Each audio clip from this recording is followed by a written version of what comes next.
Livro de 1 Reis, capítulo 19, versículo 1. Diz assim a palavra de Deus: Acabe fez saber a Jezabel tudo quanto Elias havia feito e como matara todos os profetas à espada. Então Jezabel mandou um mensageiro a Elias e dizer-lhe: faça-me os deuses como lhe aprouver, se amanhã a esta hora não fizer eu a tua vida como fizestes a cada um deles. Temendo, pois, Elias,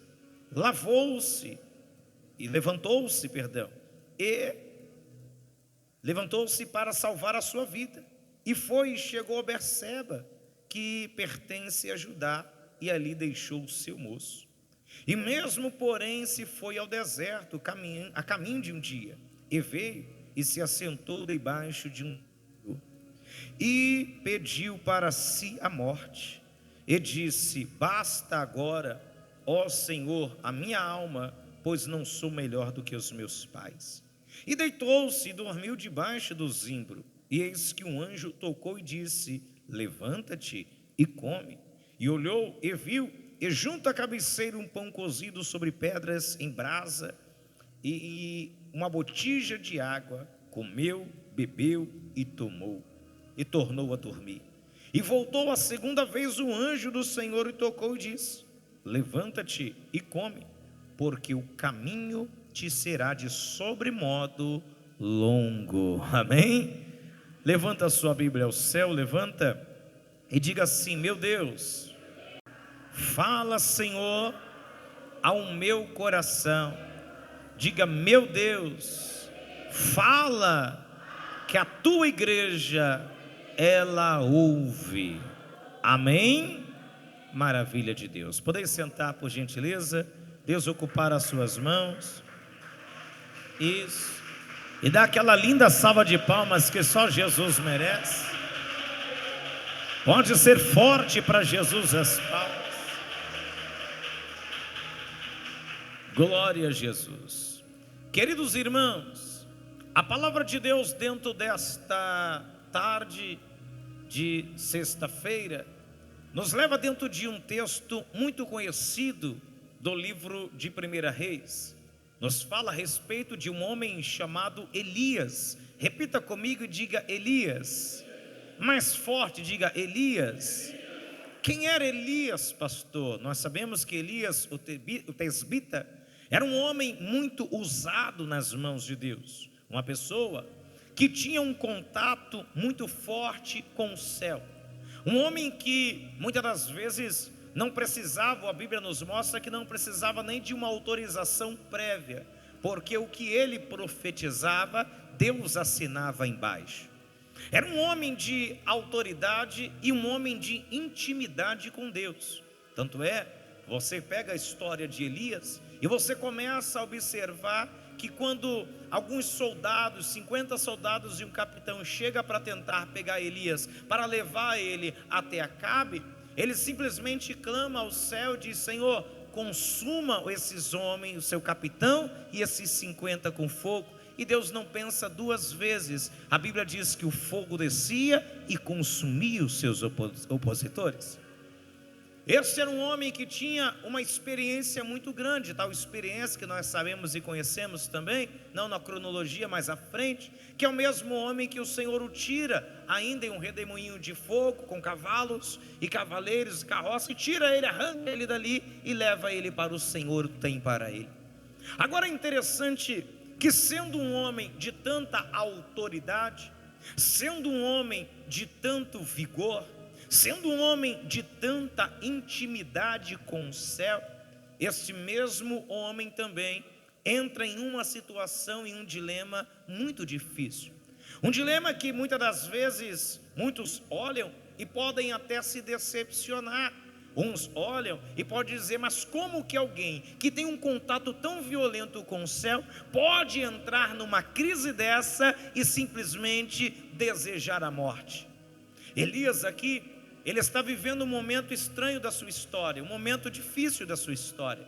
Se a Bíblia fosse mais atual nas suas palavras escritas nos dias de hoje, podemos ver que o que Elias está sofrendo é uma depressão, porque Elias está vindo de uma batente muito grande.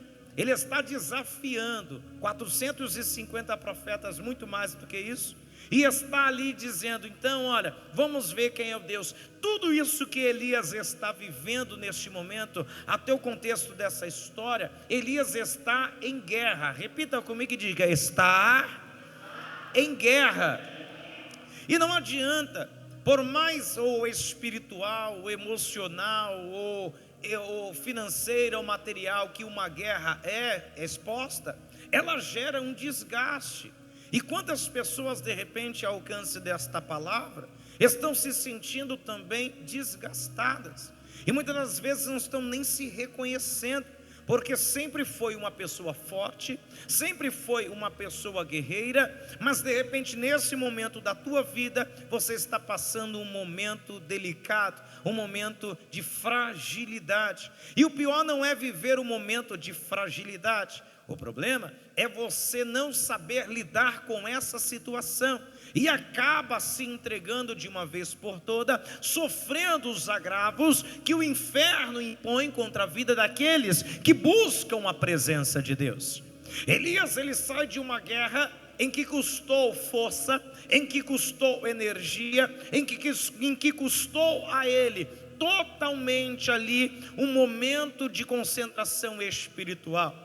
E como que ele sai dali? Ele sai já cansado? Não, ele sai mais angustiado quando ele ouve que chega até ele uma notícia dizendo: olha, manda um recado para esse tesbita aí, manda um recado para este profeta, porque se amanhã, isso quem estava falando? Jezabel, uma mulher que andava contrária à vontade da lei de Deus, uma mulher que estava entregue à prostituição e à vaidade, ela manda um recado dizendo: se amanhã eu não fizer com você o que você fez com os meus profetas, em outras palavras, eu mudo meu nome, mas eu vou te caçar com toda a força. Elias, quando ouve aquela palavra, quando ouve aquele recado, ao invés dele retrucar, ao invés dele desafiar, a Bíblia diz que ele corre e vai para o Horebe, e no caminho do Horebe, a Bíblia diz que ele senta debaixo de um pé de zimbro, e ali mesmo ele diz: Senhor,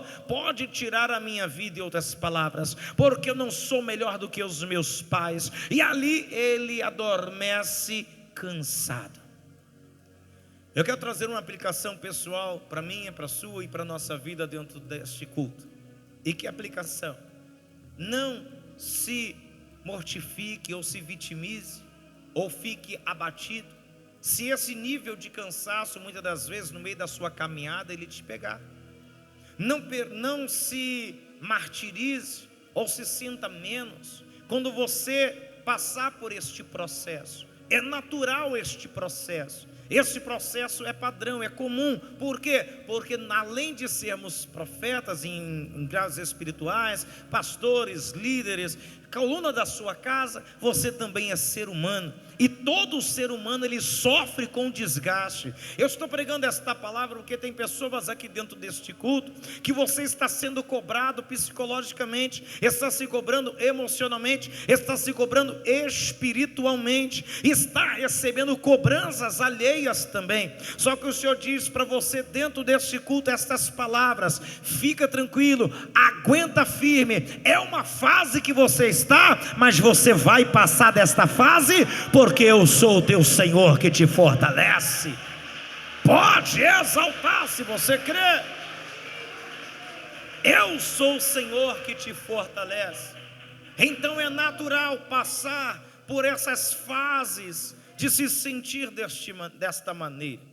Ele se sentiu assim por causa de uma ameaça de Jezabel, mas não era só uma ameaça, era uma sequência, como se diz, era um combo de compromisso, um combo de perseguições. Ele já vem enfrentando Israel, que já é obstinado a pecar. Ele já vem enfrentando Israel, que é obstinado ao erro. E agora ele pega uma mulher que tem um poder naquela época que poderia destroçá-lo, mas ele sabe que aquela mulher não tocaria nele, a menos que Deus permitisse.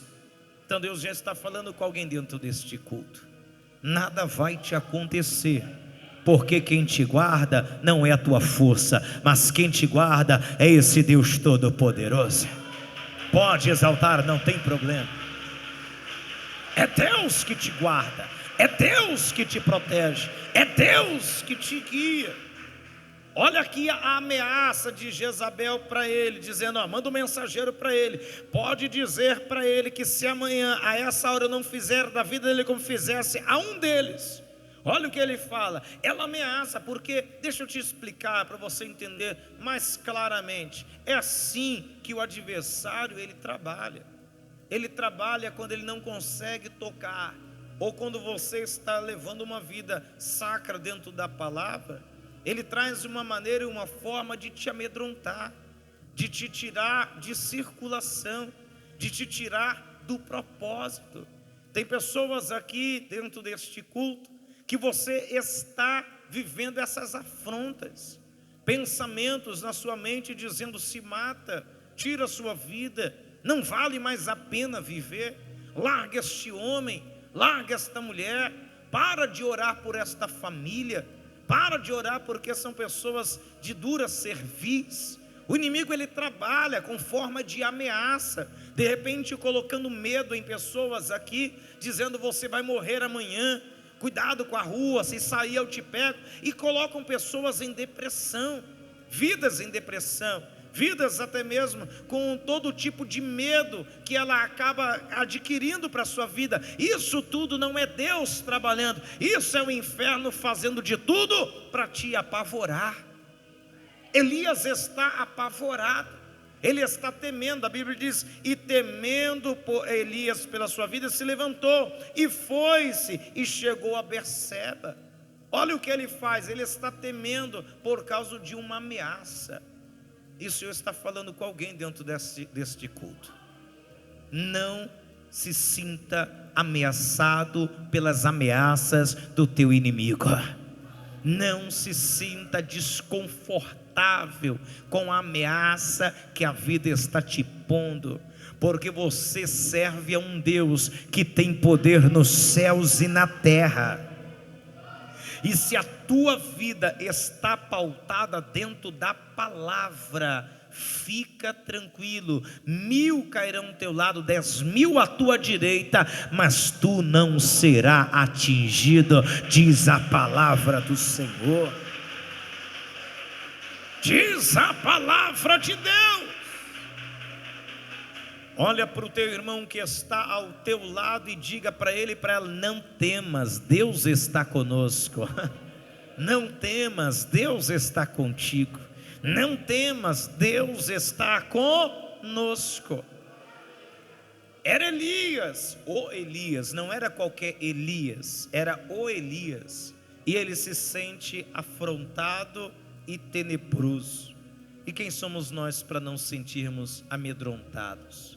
Mas louva a Deus, que mesmo diante do medo, da afronta, existe uma palavra para nos concentrar, para nos conformar, para nos confortar, para nos nutrir. A Bíblia diz que quando Elias está atemorizado, ele senta-se debaixo de um pé de zimbro, e debaixo daquele pé de zimbro, ali ele adormece. A Bíblia diz que o anjo do Senhor então aparece ali, e a cabeceira pergunta: Elias, acorda. Em outras palavras, acorda, desperta. Ele acorda, desperta. E quando ele vê, a Bíblia diz que está ali junto à cabeceira um pão cozido sobre uma pedra em brasa e uma botija de água. A Bíblia diz que ele comeu e ele bebeu, mas ele dormiu. Porque ele come, bebe e dorme, aí já é revelação. Aí cada um tem uma linha, mas que Deus dá para o momento que é necessário. Ele come e bebe, mas ele não se levanta. Por quê? Porque ele está tão cansado que a comida que ele comeu, a água que ele bebeu, foi só para fortalecer o que estava esgotado. E sabe o que isso me refere?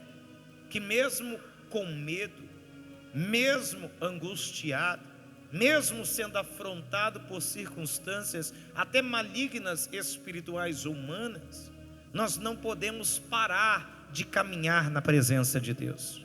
Não podemos parar de vir à igreja, de levantar propósitos. Por quê? Porque embora não pareça que faça efeito, a tua vinda hoje aqui, ao ouvir este culto, assistir este culto, está prestando culto, Deus está renovando as suas forças também. Deus está renovando. É isso que Deus quis mostrar na revelação desta palavra. Deus estava renovando Elias. Come, dorme, porque dependendo dele não teria força. Mas você vê que não há uma ordem dizendo levanta e anda, não. A ordem foi para ele comer e ele beber. Ele come e bebe, mas se mantém. É porque existem momentos que Deus vai nos fortalecer para nós estarmos no mesmo lugar, mas não enfraquecidos, mas fortalecidos pela palavra. E Deus está falando aqui dentro deste culto. Deus está falando com pessoas aqui. Deus está te fortalecendo para você continuar a sua jornada. Calabande calabassúria. Porque Deus não é irresponsável. Quem entende, diga glórias. Deus não é irresponsável. Ele sabia que Elias estava fraco, debilitado, emocionalmente, espiritualmente, e então o Senhor o recondiciona dentro do poder da sua palavra. É o alimento que significa a palavra, água, Espírito Santo. Ele primeiro vai nos deixar a gente mais tranquilo, mais fortes, para depois conseguir a caminhada. Elias deita, dorme de novo. Aí no versículo diz: e voltou a segunda vez o anjo do Senhor, e dessa vez o anjo do Senhor tocou em Elias e disse: ei, levanta-te, come, porque o caminho será muito comprido ou muito longo. Pode exaltar, não tem problema. É Deus agindo. E Deus está falando com alguém dentro deste culto, falando aqui o que, pastor? É tempo de se levantar, é tempo de voltar à guerra, é tempo de voltar às orações, é tempo de interceder pela família, é tempo de não aceitar mais a imposição do inferno contra a tua vida, nem contra a tua família. Existem momentos que a gente acaba se acomodando por causa da guerra. Mesmo alimentado, nós aceitamos o que está acontecendo. Quantas pessoas que de repente estão aqui e já aceitaram a sua derrota, já aceitaram a vida que está levando. Tem pessoas aqui que já parou de sonhar, já parou de querer algo, uma meta, algo, um foco, porque aceitou que a sua condição real é essa. Só que Deus está falando contigo dentro deste culto e está dizendo para você: ei, não é do jeito que o inferno quer, é do jeito que eu tenho programado para você. É hora de voltar a interceder por este filho que está se perdendo nas drogas. É hora de voltar a interceder por esse relacionamento que está um passo do divórcio. É hora de interceder por essa sua vida financeira que está entrando já no vermelho. É hora de interceder e começar a perseverar pelo seu ministério pessoal que está parado, está bloqueado. É hora de voltar e refazer alianças. Mas pastor, já aceitei Jesus, desviei, aceitei de novo. Hoje estou desviado, fraco na fé. Deus fala: é tempo de voltar e renovar a aliança de novo. O que não pode acontecer é você aceitar a situação atual e ficar debaixo do pé do dizimbre, mesmo sendo alimentado pela palavra, sem ter uma reação. Deus não te alimenta para você ficar parado, estagnado. Deus está te alimentando dentro desse culto para dizer para você: se levanta, põe-te de pé, porque grande é a obra que eu tenho na tua vida, na tua casa, na tua família, no teu ministério, em tudo que é seu. Xarabande calabassuri declamas. Então levanta-te. Olha para o teu irmão mais perto, de novo mais longe, diga para ele, diga para ela assim, ó: levanta-te. Pode falar, fala. Levanta-te. levanta-te. É hora de se levantar, porque alimentado você já está. É hora de se levantar, porque chegou o refrigério do céu sobre a tua vida. É hora de se levantar e caminhar, porque o inferno, Jezabel, não vai ter domínio sobre a tua vida. Ela programa a morte de Elias o tesbita, mas quem morre e perde a cabeça é ela. Levanta a sua mão, porque estamos em um culto profético. Ei, toda aliança do inferno contra a tua vida, contra o teu ministério e contra a tua família, hoje vai cair por terra, porque Deus não só te fortalece, mas faz o mal voltar por onde veio. Recebe esta palavra, recebe esta palavra, receba.